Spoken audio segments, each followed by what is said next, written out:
Um papo super cabeça. Nós estamos recebendo aqui o diretor de museus, escritor e historiador Rossano Cavallari. Bom dia, Rossano. Bom dia, Nisso. Bom dia a todos que estão aí ligados com a gente. É um prazer estar nesse canal aqui, que é uma oportunidade ímpar, né? De divulgar essas ideias, divulgar tudo que está acontecendo na área cultural também da cidade de Cruz Alta. A intenção sempre desse espaço que foi criado é educação e cultura, né? Só que quando tu fala em educação, a pessoa se remete à escola. Não é, tem educação de trânsito, educação alimentar, tem, né? Muito amplo, né? Muito amplo. Por isso que hoje eu te trouxe aqui, te convidei, tive o prazer de ter aceito o meu convite, porque eu fui desenhista projetista, né? Então eu sempre tive uma certa queda pela arquitetura.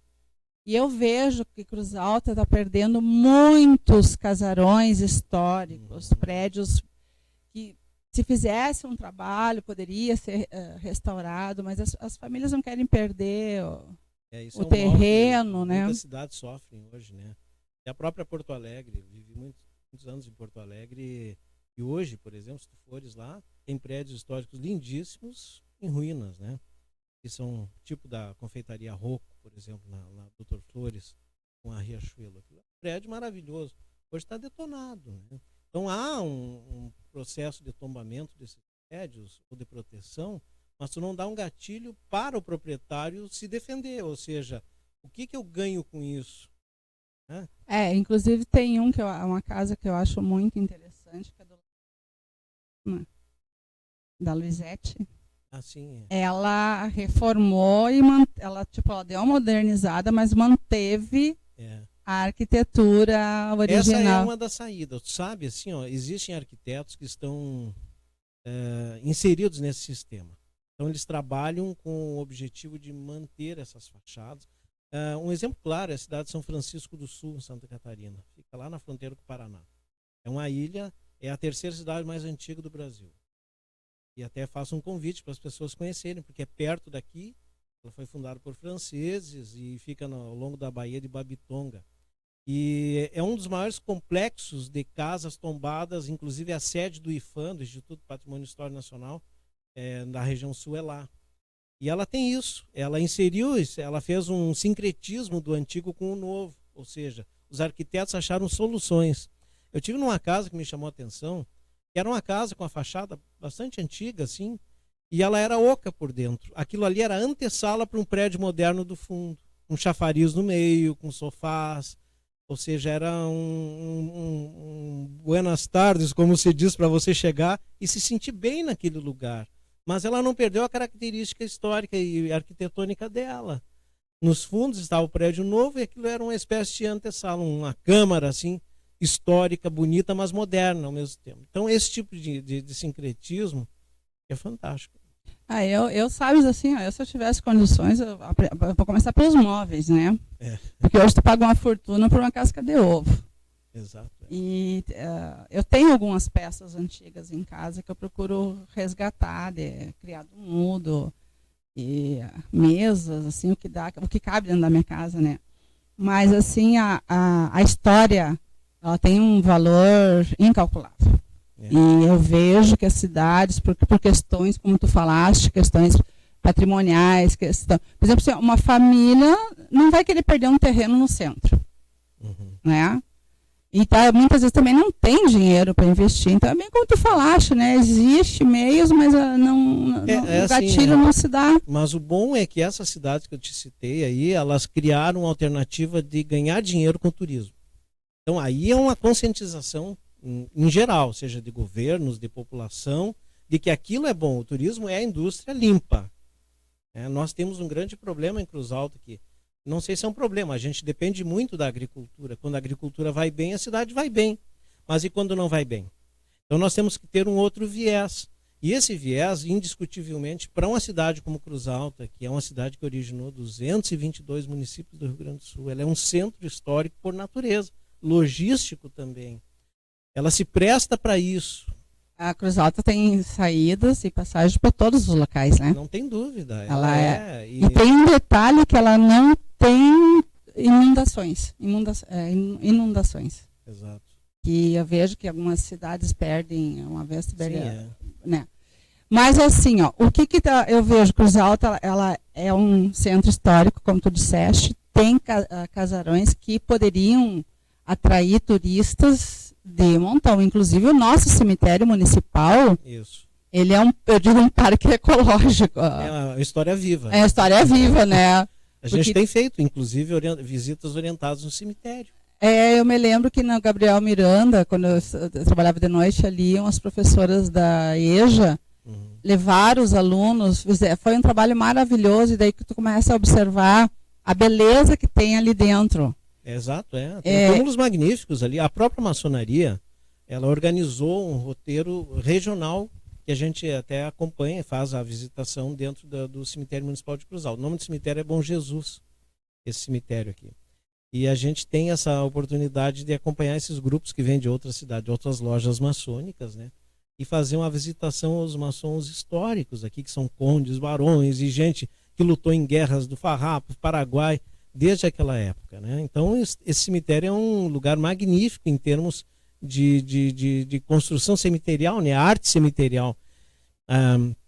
Dias atrás eu acompanhei o pessoal da Universidade de Passo Fundo, inclusive, que vieram a Cruz Alta, né, para fazer uma visitação histórica e de potencial turístico ao cemitério de Cruz Alta.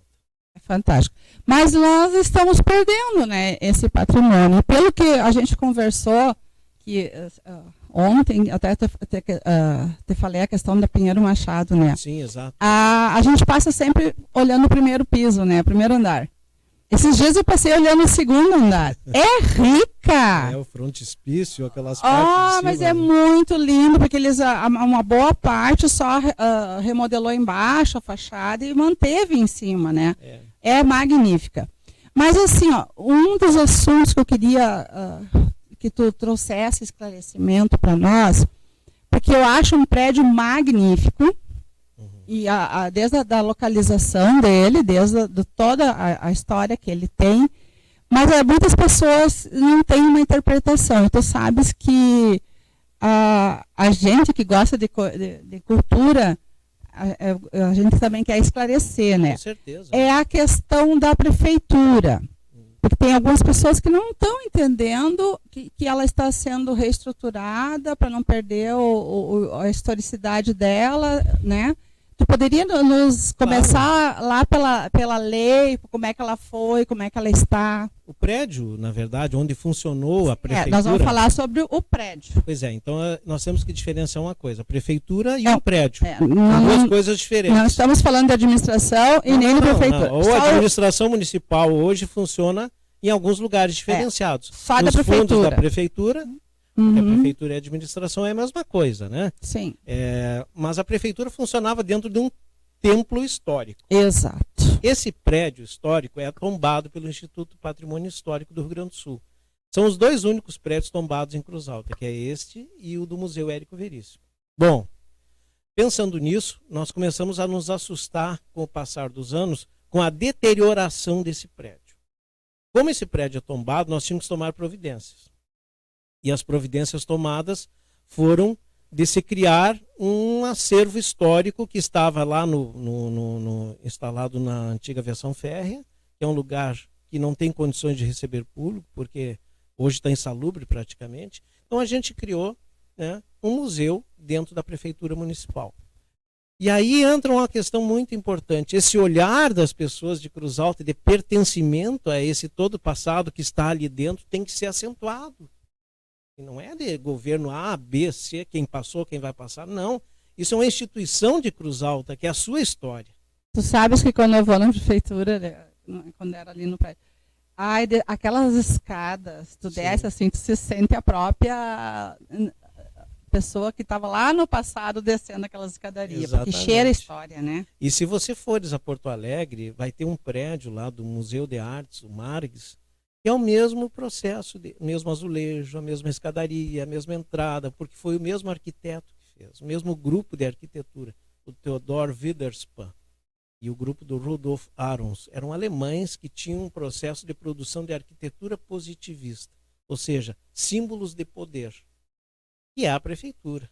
Um símbolo sólido, com suas gárgulas protegendo lá em cima. Imponente, né? E esse prédio não podia ficar assim do jeito que estava, porque na verdade eu como historiador eu ficava desesperado vendo aqueles enjambres de fio de luz passando por meio das portas, assim, né? Ali na portaria tu já tinha um monte de fio pendurado, uma vez me chamou a atenção. Hoje a gente conseguiu fazer, eu acho que é uma teimosia assim de historiador, né?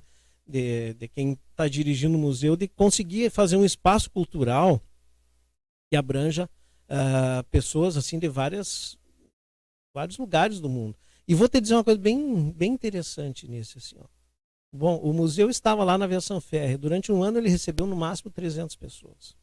Aqui desde setembro até agora são 1.050 e poucas pessoas que já chegaram para visitar, mesmo sem inauguração oficial. Ou seja, há uma acessibilidade maior, há um lugar de encontro maior de trânsito das pessoas.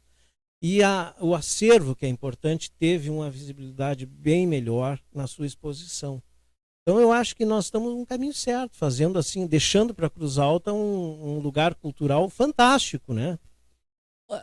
Claro que o próprio prédio, tirando o próprio prédio, Sim, aquelas portas e janelas são magníficas. Esse prédio é de 1914, a inauguração dele.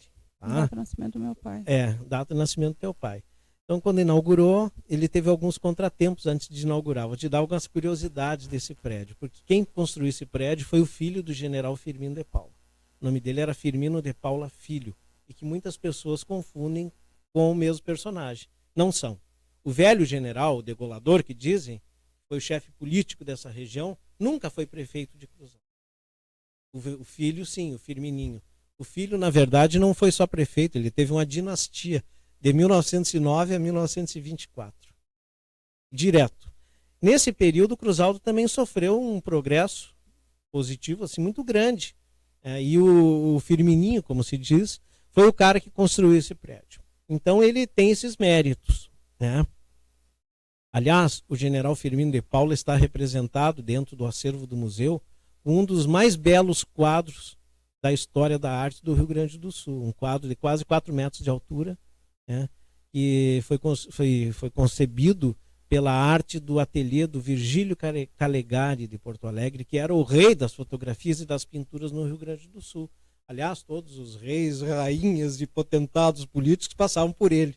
Então esse cara estabeleceu um grande chefe político, que era o general Firmino, dentro desse prédio. Inclusive no livro que eu escrevi, Os Olhos do General, que é um livro biográfico sobre o Firmino, tem uma foto do Salão Nobre original, as paredes listradas e o quadro do Firmino naquela divisória que antigamente dividia com o gabinete do prefeito assim, e o Salão Nobre, né? Ali não existia aquela porta. Ele foi feito ao longo dos anos, enfim, né? Mas olha, com o quadro do Firmino lá, que é um grande atrativo das pessoas porque querem tirar foto junto com o degolador, a gente sabe que o turismo, nisso, ele é, de certa forma, ele é criado em alguns aspectos para atrair mais pessoas. Ou seja, tu cria uma lenda em cima de alguém, tu cria... Uma vez eu vi uma matéria sobre uma criação de um ponto turístico nos Estados Unidos. Caiu um parafuso do céu. Aquele parafuso ficou ali, chocou todo mundo. De onde é que veio isso, meu Deus do céu? Do céu. Então eles criaram uma loja de souvenir, criaram um acesso turístico para aquele parafuso.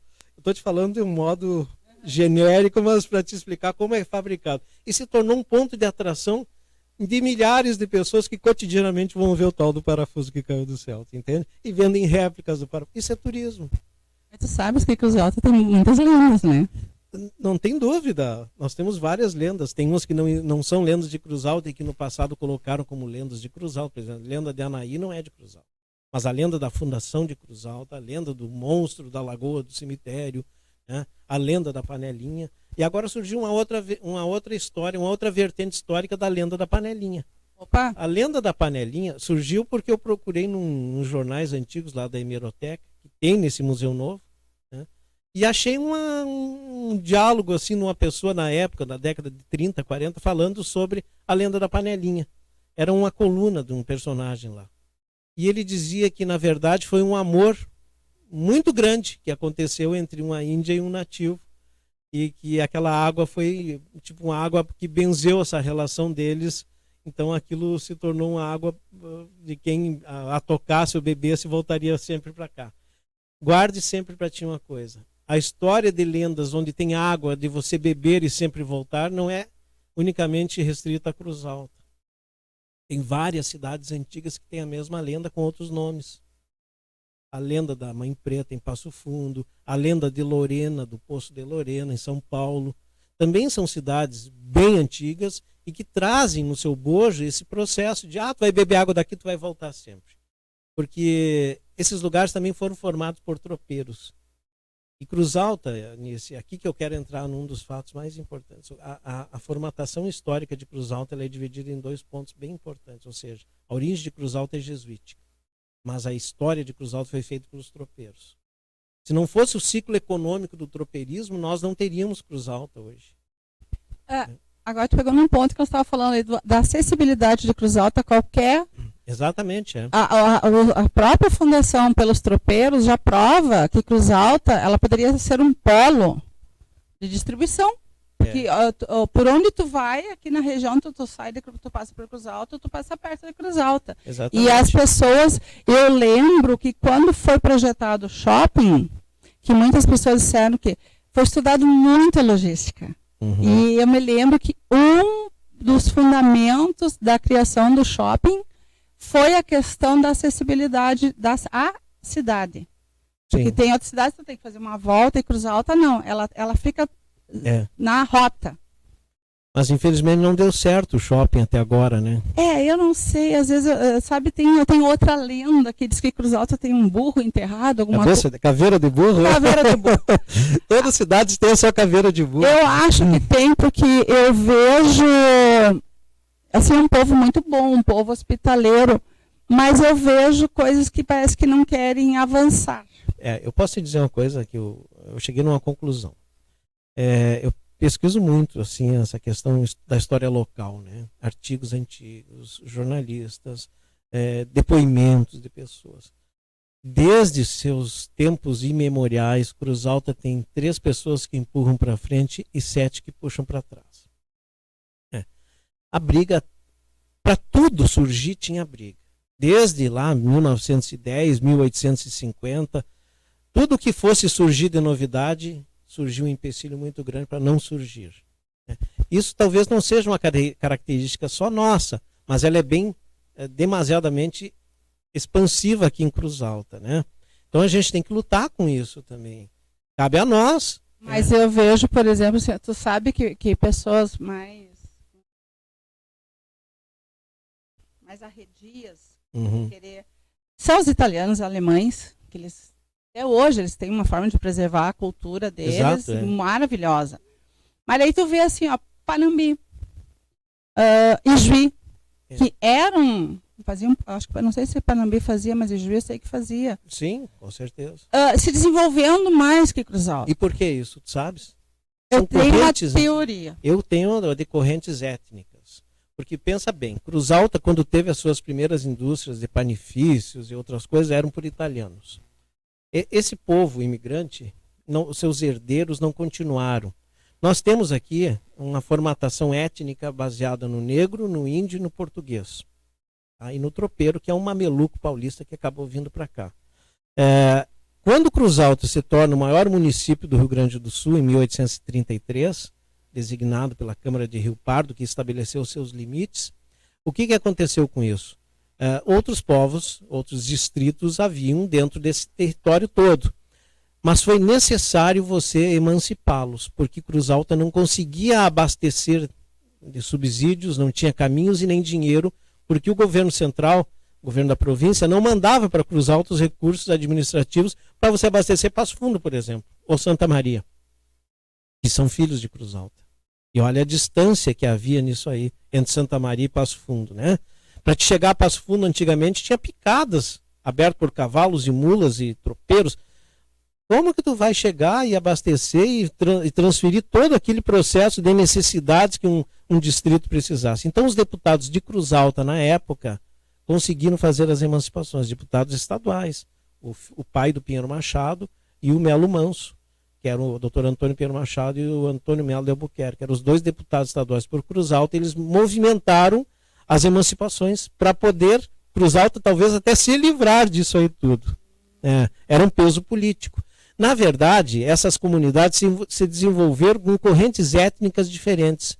Aquelas localidades em que Cruz Alta mandou os colonos alemães e italianos se desenvolveram de forma bem diferente de Cruz Alta, porque o povo que formatou Cruz Alta, o pelo duro, digamos assim, o nativo, não tem no seu sangue aquela concepção de criar indústrias, né? O empreendedorismo industrial, isso está no sangue dos alemães, dos italianos. E não estou falando de modo pejorativo nem depreciativo, é da natureza, da identidade. E assim é a Alegrete, assim é a Palmeira das Missões, assim é a Tupã, Júlio de Castilhos. Né? Nós lidamos com a pecuária e com a agricultura. Então nós temos que respeitar essa identidade também de Cruz Alta. Né? Ela é muito antiga, porque Cruz Alta, como eu te disse, foi formatado pelo processo tropeiro, que é um processo milionário. Vou te dar um exemplo. Em 1850, a Feira de Sorocaba, em São Paulo, comercializou 110 mil cabeças de mulas. Dessas 110 mil, 85 mil provinham de Cruz Alta. Ou seja, ou criavam aqui, ou eles traziam da Argentina e engordavam essas mulas aqui, passavam o inverno e levavam para vender lá. Por isso que a mula de Cruz Alta tinha um valor específico e bem diferenciado em relação ao preço das outras. Era o ponto zero do tropeirismo brasileiro. Não é à toa que a Rede Globo veio em 2006 e fez aqui um trajeto com 8 programas do Globo Rural chamado Os Tropeiros. Eu vi algumas partes. E até ajudei a fazer o roteiro naquele momento. Aquele livro que eu escrevi, A Gênese da Cruz Alta, foi um dos livros que guiou o pessoal nesse sentido. Eu não consegui. Eu preciso daquele livro. Pois então, está esgotado. Mas nisso, então, nós temos muitas histórias para contar e eu não sei como é que está o teu tempo aqui. Por isso que eu te digo assim, ó, isso aí não é de hoje, esse erguimento cultural desse processo. Quando tu falou das praças, da Rua Pinheiro Machado, a cidade começou na Praça da Matriz.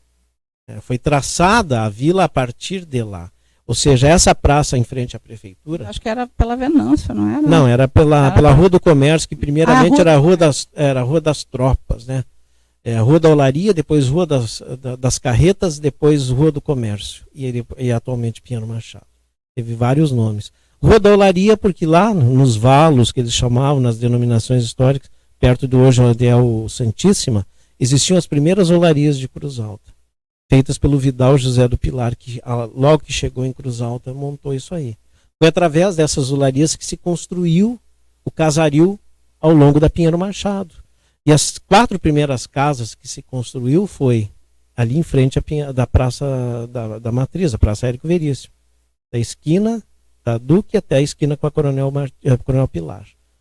Então, os 4 casarões ali que existiam foram as primeiras casas da cidade. Eu ia convidar, junto contigo, o Alfredo. Alfredo Rueber, meu querido amigo. Mas o problema é que é um assunto, eu não sei se ia dar tempo dos dois. Eu vou fazer um programa contigo e depois um com ele. Porque ele é o rei das imagens, inclusive. Exatamente. Ele ilustra a história. E eu acho isso bem interessante, essa comparação que ele faz. Sim, exato. Hoje é o Banco do Brasil. O que era? Exato. Era o Hotel Espelê. E isso é muito interessante porque eu acho essencial tu saber a tua origem. Não por questão de, sabe, se, por exemplo, eu faço genealogia. A minha família eu consegui 7 gerações para trás. Eu cheguei em Berlim. No caso da materna, porque do pai eu esbarro no Goulart. Tudo que chega, porque o pai é Marques Goulart, é o mesmo sobrenome, ele era parente do Jango. Tudo onde chego no Goulart, e eu acho que foi tu que me deu a ideia de procurar no Marx. Isso. Porque o Goulart do pai, porque ele era o primogênito. Os outros são tudo da Rosa Marx. E eu não, acho que foi tu que aí tu chega em conclusões o seguinte: um prêmio Nobel de Química na minha genealogia, Alfred Werner, por parte da minha mãe biológica. E eu sou da raça ali dos Fernandes Pires, do Onofre Pires. Sabe? Mas isso tudo em função de tu ir estudando, tu vai tu vai nos cartórios, tu vai o cemitério é riquíssimo. Claro. Para você pegar as informações de data de nascimento, sabe? E eu acho interessante porque tu te identifica Não que vai ser um Nobel, coisa assim, mas às vezes tu pensa assim, pô, porque eu garanto que todo mundo tem um histórico na família. Não tem dúvida. Né? Porque a gente chega lá no fundinho, quem é que criou Cruz Alta? Meia dúzia de pessoas, né? É. E daí, dos Goulart, eu vi dos irmãos franceses, né? Que vieram... Sem dúvida, embora família francesa. Porque vem de Gula, né? Goulart. Não... Daí o pai, a origem seria francesa. A mãe que me criou, que é minha mãe, ela é castelhana. E daí, pro lado materno, que eu consegui mais coisas assim, alemão com Fernandes, com português. Viu só? Então, assim, tu vê... É uma misturança, né? E daí eu acho interessante a história da questão do racismo e não tem essa... A gente tem... Nós temos que falar sobre isso aqui, tu sabe, sobre Cruz Alta, as suas etnias, assim. Eu acho... Ali tem no livro do Henrique... do bairro dos Negros ali, que antigamente chamava bairro dos Negros, hoje assim, ó, eu até na Gênese da Cruz Alta, quando eu escrevi o seu capítulo dos escravos, a gente conseguiu achar assim uma coisa muito interessante, porque houve, a partir de 1870, um movimento das sociedades de libertação dos escravos, movidos basicamente pela maçonaria e pelas sociedades literárias de Cruz Alta. Bom, a partir desse momento se libertaram muito, compraram muitas cartas de alforria. E esses negros forros ou fugidos começaram a se acantonar em alguns lugares. Os dois lugares mais importantes, primeiramente, os primeiros subúrbios de Cruz Alta foram a Capoeira, no bairro São José, e o Barro Preto, no bairro São Miguel. São as primeiras quilombolas de Cruz Alta, as periferias, com seus prostíbulos, botecos, gente pobre, enfim, né, que se acantona nesses lugares. E são hoje os núcleos de maior importância do samba em Cruz Alta, né? De certa forma, apesar da proibição da polícia local, através da grande elite de Cruz Alta, que pedia desmensuradamente a polícia para proibir os bailes de escravos em épocas de carnaval, né? Os jornais de Cruz Alta já noticiavam isso em 1880, 1870. Então havia um pedido para que o delegado de polícia não concedesse licenças para os escravos fazendo seus bailes de festa durante a época de carnaval. Então havia eram reprimidos desde a sua origem, né? O que o negro faz para solucionar esse problema, expor a sua cultura? Ele entra para as irmandades religiosas, que em Cruz Alta tinha Nossa Senhora do Rosário dos Pretos, tinha Nossa Senhora da Conceição, e eles entrando para essas irmandades, eles participavam das procissões, dos seus desfiles, tocando seus atabaques, levando os estandartes. E nada mais é isso, Nice, do que a origem das escolas de samba que a gente conhece nesse padrão de hoje. E, embora de forma primitiva, né? Mas isso tudo leva, porque a história ela não tem nenhum fato isolado. É uma linha que se liga de forma, né, inexorável. Tem também muito assim, ó, os bailes de clube, de fantasias, de Veneza, os bailes de máscara. E eu tenho a sensação minha, como leiga falando, que parece que foram se mesclando. Exato. Que virou hoje o nosso carnaval de hoje. Sim, há uma mistura, claro. Mas assim, ó, o que eu acho importante dizer é que o carnaval de Cruz Alta ele é mais tradicional que a própria tradição gaúcha. E isso não tem dúvida. Porque a tradição gaúcha ela foi formatada a partir da década de 40 pelo Paixão Cortes, aquele grupo lá que criou o tradicionalismo. Tu sabes que Manolito de Ornelhas, sim, ele faz uma pesquisa sobre a origem remota do gaúcho. E ele reponta que em 711 o rei Tarik queria a cabeça do Capitão Rodrigo do norte da Espanha. E daí, outro Capitão Rodrigo, não é o nosso. Não é capitão, era o rei Rodrigo. Rei Rodrigo. E daí ele vai numa cidade ao sul do Nilo, chamada Maragato. Sim, Maragato fica lá na província de León, na Espanha, né? Maragataria. Sim, mas essa foi pós. Ele pegou que eram os guerreiros berberes, que ele interpretava como invencíveis, que quando tu pensava que estavam derrotados, às vezes surgiam com mais força. Ele pegou 12 mil guerreiros berberes dessa cidade ali, da região de Maragates. Chegou no norte da Espanha, queimou as naus e disse: o que vocês tomarem daqui para frente é de vocês, eu só quero a cabeça de Rodrigo. Eita! E ele trouxeram a cabeça e ele se casou com a viúva de Rodrigo. Daí esse povo, foi 711, esse povo ficou miscigenando. E daí ele fundou lá a Garateria em homenagem. Exatamente. E tu sabes que esse povo migrou para o Uruguai. Pois é, isso que eu ia chegar. Eles se miscigenaram. Exatamente. A província de São José, no Uruguai, ela é formada hoje por vários descendentes da província de Maragataria. E na época da Revolução Federalista, esses caras, descendentes, ajudaram então o Gumercindo Saraiva, que era um estancieiro que tinha terra nos dois lados, e os seus irmãos nasceram no Uruguai, e ele transitavam livremente porque as fronteiras não existiam, né? E esses caras entraram livremente com seus lenços vermelhos e coletes vermelhos, que eram a tradição deles, lutaram ao lado de Gumercindo e pejorativamente foram chamados de os maragatos estão invadindo o Rio Grande. Coisa que depois se torna um must, né? Os maragatos. O pai era maragato. Né? Pois é, e aí são movimentos políticos que surgiram, né? Federalismo e republicanismo, que deram na maior a peleia mais sangrenta da América Latina, que foi a Revolução Federalista, na qual nós aqui nessa cidade foi palco. Foi não só palco, mas foi a protagonista da Revolução. O estopim que acendeu a Revolução foi daqui. Então, gente, olha da nossa cidade.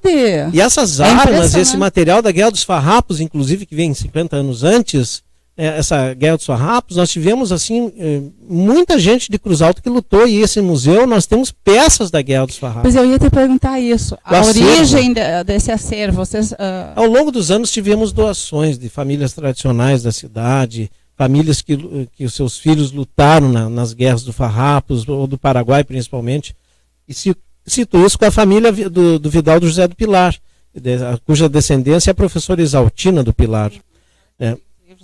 Exatamente. E ela deixou com a sua família, muita parte desse acervo está presente no museu. Por exemplo, nós temos no Museu Histórico de Cruz Alta, ali na antiga prefeitura, a lança dos farrapos mais inteira, eu acho, do Rio Grande do Sul até hoje. Porque ela estava dentro de casa, guardada. Ela está íntegra da ponta à ponteira. A ponteira embaixo é para cravar no estribo. Ela era uma tridente meia-lua, que chamam, né, com o seu madeirame e seus ferros originais. Nós temos quadros pintados a óleo desses personagens, do Jango Vidal, do José Lopes da Silva, bisavô do Érico. Tem as espadas e lanças da Guerra do Paraguai, na qual essa turma do Jango Vidal participou. E te digo Cruz Alta foi a cidade do Rio Grande do Sul que mais gente mandou lutar no Paraguai de todo o Brasil. O pai falava que ele tinha lutado só que eu era muito pequena, nunca prestei muita atenção dessa questão, que ele havia lutado numa guerra, o meu pai. Mas eu nunca Meu pai nasceu em que ano?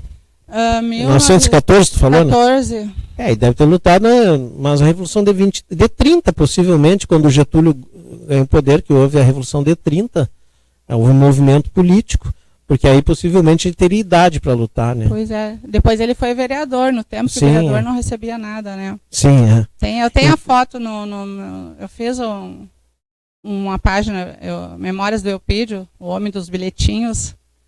E daí algumas coisas, daí assim, muitas pessoas vieram me ajudando, me alimentando, porque eu quero ver se eu consigo traçar bem. Porque quando o pai faleceu, eu tinha 16 anos. Então tu não tem muito. Sim, eu te entendo. Então, para te ver, só para completar, a riqueza do acervo que a gente tem lá. Além disso, nós temos também um material de escravos muito interessante. Esses eu vi lá no Centro de Convergência. Mas a gente está recebendo, e se tudo der certo, vamos fazer um memorial para isso, um tronco onde surravam os escravos, numa fazenda antiga. Então a gente quer construir um memorial, um lugar de memória para essas pessoas que sofreram tantos, foram perseguidos desde a sua origem na África, né, trazidos pelos portugueses, e que muita gente até duvida que os portugueses pegaram os negros para trazer para cá, diz que os próprios negros pegavam. Claro, eu já vi, inclusive... Hoje em dia nós estamos numa geração também de muito mimimi, né?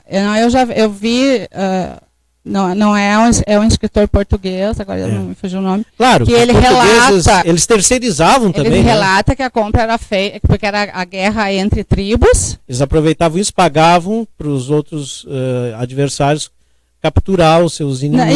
E muitos eram reféns de guerra entre as tribos. Complicado. Mas havia, sim, a incursão portuguesa dentro dos mas territórios. eu, sinceramente, é uma coisa que até hoje eu não consigo entrar na minha cabeça que isso existiu. E era muito natural. Nós tivemos 6.000 escravos em Cruz Alta. Era uma das cidades do Rio Grande do Sul com o maior número de escravos. Infelizmente, é um capítulo que nós vivenciamos. E esse capítulo tem que ser mostrado também. Eu vou te dizer uma coisa. Existia um escritor chamado Souza Doca, um historiador, que escreveu um livro sobre a história do Rio Grande do Sul e ele omitiu a história da Revolução Federalista do livro. De vergonha que o Rio Grande do Sul tenha feito aquilo. Ora, isso não é um trabalho para um historiador, né? Tem que mostrar todas as nuances do que nós passamos, sejam elas boas ou más. Isso é muito antigo, né? Esse personagem aí. Mas então nós temos coisas muito interessantes de famílias, de casas. Tu te lembra da mansão dos Costa?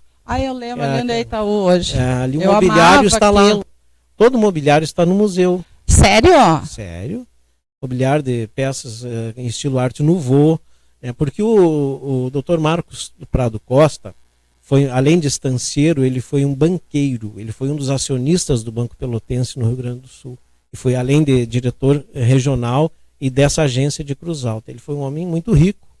Seus antepassados são de São Paulo, seus ancestrais, da família de Joaquim Tomás da Silva Prado, um milionário paulista que chegou por aqui nos primórdios de Cruz Alta, se torna vereador e acaba ficando por aqui até morrer, né? Então sua família foi numerosa, dentre eles os que originaram a família do Marcos Prado Costa. Então nós temos muita história para contar e nós tínhamos poucos lugares para guardar essa história e mostrar para as pessoas. E o interesse das pessoas de fora nesse acervo, que a gente nota, é fantástico. O daqui também. Mas as pessoas de fora que nunca se deram conta dessa história tão rica que tem Cruz Alta ficam abismados. Meu Deus, quanta história tem essa cidade. Tu trouxeste alguns vídeos, alguns slides, as imagens. Tem um museu, sim, claro. Podemos passar daí. Você que manda, o programa. E antes de passar as imagens, eu queria que tu me, assim, porque eu tenho aquele em cima da prefeitura, a cúpula de bronze. A cúpula de bronze. Sim. O que ela tem lá dentro? Não tem nada. É uma cúpula de bronze. É um espaço tinha vazio. Algum propósito? Não tinha propósito. Isso aí são lugares para enfeitar. É de cobre? É uma espécie de sótão. É de bronze aquilo. Bronze? Bronze, é. E tem uma história interessante. Aquelas estátuas que tem as gárgulas e outros ornamentos do prédio, quando estavam sendo trazidos, que veio da Alemanha aquilo. E aí o trem virou em Cachoeira do Sul. Faltavam 1 ano e meio, 2 para inaugurar o prédio. E eles tiveram que mandar vir de novo. E atrasou a conclusão do prédio. Esses dias eu achei num jornal antigo um relato sobre um acidente de trem. Aliás, na internet achei isso. Falaste no jornal. Uma coisa que me chamou a atenção, o Diário Serrano tinha um acervo fantástico. Porque uma vez eu fui procurar que eu queria reunir os bilhetes do pai, que ele botava no jornal para compor esse livro que eu estou fazendo, né? E ele foi para onde esse acervo? Como eu te falei, existe lá no museu, né, da prefeitura a hemeroteca municipal, que são os jornais de Cruz Alta. Desde o século XIX até os dias atuais. E a gente pode ter acesso? É livre, é público. Digamos que eu quero fazer uma pesquisa. Sim, agora há pouco tinha gente pesquisando nos jornais lá. Porque eles são fantásticos. São preservados. E o jornal conta encadernados, é o cotidiano da cidade. Então essas imagens que nós vamos ver mostram visitações de gente de todas as partes do Rio Grande do Sul, mesmo sem inaugurar o museu. Para te ver o interesse que desperta nas escolas, na parte da educação, né, e da parte cultural. Gente de várias partes do Brasil, do Rio Grande do Sul, tem percorrido aquele acervo lá. E pena que quando eu passo uma história municipal, a gente, quando era criança, não prestava atenção, né? Exatamente. Ângelo, tu pode passar, por favor? Tu passa aqui? E tu vai falando sobre os... Vamos ver então, né? Porque a gente fotografa, a gente coloca no perfil da rede social, porque tem um acesso muito grande. Veja bem. aqui nós já temos... Olha a multidão, aquele quadro lá do Firmino de Paula que eu estou falando, é um quadro enorme. E só tem como voltar antes aqui?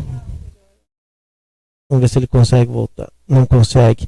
Ali o material de ferragens, aí pode ver a parte inferior do prédio térrea, né? Onde tem os quadros, armas da Guerra do Paraguai e as turmas aí fazendo essas visitações. Vamos passando então. Olha só, esse é o andar superior. Eu quero chamar a atenção para aquelas cadeiras que estão no canto ali, são cadeiras originais da prefeitura. Apenas que ela... Eu fiz a fotografia naquelas máquinas. Isso aí são partes de ferragem de campo, ali tem amansadores de mulas, tem, enfim. Esse é um busto, um personagem, que a gente não conseguiu identificar até hoje quem é. E aquele brasão no fundo? Esse brasão é do Cristo Redentor, na formatura de 1938. Aqui é o gabinete do Firmino de Paula Filho, aquele quadro é dele, ele que construiu a prefeitura. Aqui os grupos de estudantes de outras cidades, percorrendo do Érico Veríssimo até o prédio do novo museu na prefeitura. Olha as escadarias cheias de vida e de gente com interesse em conhecer. Por isso o interesse da gente em preservar esse museu e dar vida ao longo dos anos. Eu sei falar do... Essa é uma missal de 1714, em latim. Nossa! Olha o interesse das crianças pelo que está escrito nas paredes, nos quadros, onde a gente descreve. Olha aquele quadro do Dom Pedro II, um quadro riquíssimo, raro, inclusive. Tinha uma sala que tinha também dos ex-prefeitos, que também era uma obra de arte. Tem aí, ó, essa sala. Essa sala lá tem também o material do Pinheiro Machado, do Júlio Castilhos. Olha o interesse são tudo gente de fora, de outros municípios, que ficam assim, ó, fantasticamente abismados. Olha o teto. Olha o teto do Salão Nobre, que hoje é o Memorial Republicano. Eu estava prestando atenção no assoalho. Até eu apareci ali, que não tinha visto. Eu estava prestando atenção no assoalho, porque eu acho que ele ainda é original? É original, sim. Fantástico. Olha as crianças sentadas, aprendendo. Então há uma interação com o novo e o passado, assim, sabe? Esse tinteiro pertenceu ao Pinheiro Machado, estava no Senado, no Rio de Janeiro, ele é de bronze também. Essa escadaria aí toda. Olha o ornamento da guarnição. Então nada como você potencializar para que as gerações futuras vejam isso com olhos de apreciar. Isso ali são babyliss. Chapinhas para fazer cachos nas mulheres, tu acredita? Eu tenho uma história para contar. Olha o general aí, ó, o velho general Firmino de Paula. Então, gente, olha, esse aí vai ser limpo, o museu a parte de baixo, estamos organizando todo, né? Ainda falta muitos expositores para documentos e fotos que a gente quer pôr lá, né? Então, o que eu quero dizer... Esse é o princípio. Esse é o princípio, né? Porque em março inaugurava em cortinas, tapetes ainda, né? Para deixar o prédio em condições de ter uma visibilidade melhor, né? Inclusive com a reforma da parte exterior, que deve começar agora nos próximos meses. Eu sempre vejo que muita gente... Assim, até eu tomo essas... você sabe que toda crítica nos melhora, né? Não, com certeza. Eu tomo essas críticas, assim, porque realmente o povo vê que é uma beleza imensurável. A arquitetura do Banco do Sesc, que veio da Alemanha. Sim, são obras de arte. São obras de arte. O grupo de arquitetura era da Alemanha, o Widerspan e o Rudolf Arons. Inclusive nesse, assim, ó, a gente está construindo isso, então a população tem que compreender que a entrada ao lado significa que tem um cartaz, significa que a prefeitura está funcionando na parte de trás. Então ali na frente é um museu, sabe? Então a gente fica chateado às vezes com imagens da própria rede social. Eu acho assim, eu sempre tento ver os dois lados. É que todo mundo acostumou a entrar ali, né? Muita falta de informação. Sem dúvida, né? Vamos primeiro é a falta de informação. As pessoas não buscam. Digo assim, o pessoal está muito no compartilhar títulos, né? A chamada de uma matéria. Às vezes tu vai ler a matéria, não tem nada a ver com a chamada. E as pessoas não tendem a ler ou buscar informação. E uma coisa que eu noto muito, que as pessoas elas não veem o lado cultural, elas veem o lado político. Exato. Né? Se foi fulano que fez, pode ser a melhor coisa do mundo, mas eu não quero. E às vezes as pessoas me questionam, mas nisso não sei porque eu tenho uma posição bem forte minha, né? Não tem dúvida. Mas eu sempre sei reconhecer aquilo que de bom é feito, porque eu acho que, na verdade, a gente tem que ser do lado do povo. Claro. Vai trazer divisas para a cidade. O Érico Museu já traz. Recebe 5.000 pessoas por ano. Pois é. Só para você ter uma ideia, antes de completar, no mês passado, o Museu Histórico e o do Érico ofereceram para Cruz Alta a oportunidade de 170 almoços em um mês. De gente que almoçou em Cruz Alta. Então eu te pergunto, isso é muito pouco? Claro que é. Mas ao longo de um ano, ao longo dos anos, isso se torna uma fonte de arrecadação para quem vende esse material, para quem trabalha com isso. Isso é turismo. É tu gerar renda para a cidade. Tem gente que vai parar, vai se hospedar para conhecer os pontos turísticos aqui, né? Não, gera tudo. Esse tipo porque é digamos, um evento fixo, né? Claro. De ano a ano. Ele traz hotelaria, restaurante, o comércio em geral, ele aquece bastante. Quanto mais pessoas se trouxer para cá, mais o nosso comércio vai favorecer. Temos muita coisa para falar de turismo, né? É um canhão do turismo que está vindo a Cruz Alta aí em fevereiro, não sei o dia, fazer uma avaliação de Cruz Alta nisso, que é a CVC, aquela empresa grande, né? Para ver qual é o potencial de Cruz Alta para isso. Porque aí os roteiros turísticos grandes vão passar por aqui. E isso vai dar um giro muito grande para a cidade. Nós não estamos falando de A ou B quem está fazendo isso. Não, nós precisamos disso para Cruz Alta também, né? Então a gente tem que se somar. Eu acho que uma das coisas que falta em Cruz Alta em relação às outras cidades é espírito de comunidade. Eu acho. Né? E esse é o momento da gente se abraçar junto, que vamos lá. Eu acho que tem que se analisar o que não é a questão político-partidária, tem que se analisar o que é bom para nós. Eu sempre digo assim que todo político que entra devia largar o partido dele. Porque o partido dele no momento é a cidade, né? Exatamente. E o povo também tem que ver isso. Às vezes eu elogiava algumas coisas de outras pessoas, mas isso não é de tal lado, não sei. Não. Tenho uma posição, mas eu também tenho consciência de analisar o que é bom e o que não é. Se a minha posição fizer alguma coisa errada, eu vou fazer a minha crítica. Se o outro lado fizer uma coisa boa, ele vai ter meu reconhecimento. Não tem dúvida. Porque eu acho que empaca muito o crescimento das coisas, é isso. Tu tá vendo que aquilo é bom, mas não é do teu lado, então tu não vai aceitar. Pois é. E é bem como tu disseste, espírito de comunidade. Rossano, bom, vou deixar para você se despedir, depois eu nem quero me despedir, na verdade, vamos deixar aberto para uma. Vamos deixar fazer um segundo, porque nós temos muita coisa de história para falar, muita coisa assim, né, da literatura.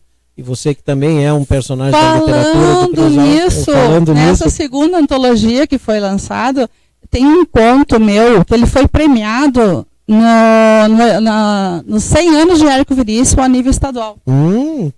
E eu peguei as mulheres de Érico Veríssimo, porque eles, não sei se sempre tinha o Capitão Rodrigo, mas as mulheres... Mulher muito forte, as personagens de mulher dele eram muito fortes, porque eu acho que ele se embasava muito na mãe dele, não sabe? Não tem dúvida. E eu fiz mulheres por mulher. Interessante. Eu fiquei em terceiro lugar, foi um evento da UERGS, daí todas as unidades do Rio Grande do Sul fizeram, eu conquistei o terceiro. Eu conquistei o terceiro lugar, mas todo mundo que ia me cumprimentar fazia, eu me imaginei naquele campo, eu imaginei aquele casarão, e os outros primeiro só recebiam os parabéns, então eu acho que agradou. Eu quero deixar aqui o convite às pessoas a partir de agora já está aberto a visitar o museu, não só o Érico Veríssimo, que já é tradicional. Quais os horários? Nós estamos com até o final do mês aí, nós estamos com horário de verão, que é até das 8 às 14. Depois nós vamos ter um atendimento já de tempo integral. Né? Com a inauguração do Museu Histórico, a gente tem uma política de ampliar os horários de atendimento, inclusive para os finais de semana. Eu ia te falar, porque as pessoas que trabalham têm isso aí. Não, isso vai acontecer. Então, por enquanto está assim, a gente faz um convite, né? É uma grande viagem ao passado, nós merecemos. Pelas fotos ali, eu viajei. Eu agradeço a oportunidade de estar aqui divulgando esse trabalho. Nós vamos ter outros encontros. Isso. Depois eu também quero estender o Reber, os horários dele claro, é complicado, né? Mas porque ele, como tu diz, ele ilustra o antes e o depois. Então, Rossano, foi um prazer. Sempre é um prazer, a gente se conhece desde criança. da nossa conversa. Se nós dois fossemos conversar nossos interesses, nós ia 2 dias aqui, Ângelo, conversando, só para botar mais ou menos em dia. É verdade. Então, meus seguilindos maravilhosos das redes, povo lindo, maravilhoso de Cruz Alta, vamos privilegiar o que é nosso. Vamos privilegiar nossas raízes, nossa cultura. O museu, esqueçam que prefeitura, não tem nada a ver. É um museu, é mais divisas, comerciantes apostem nisso porque ele está vindo para um outro veio de renda e pode ser até geração de empregos, né? Porque sempre com alguma coisa vem outra ali. Então eu agradeço a todos vocês pela companhia, desta 1 hora que a gente ficou aqui. Convido vocês para o próximo programa, sexta-feira, dia 13. Dia 13 não, né? Eu me perdi. Na próxima sexta-feira estarem juntos. Quem falou foi tu. Na próxima semana estaremos juntos aqui. Vai ser dia 10. Estaremos juntos aqui para termos um outro papo cabeça. E se é real, está no canal. Bom dia.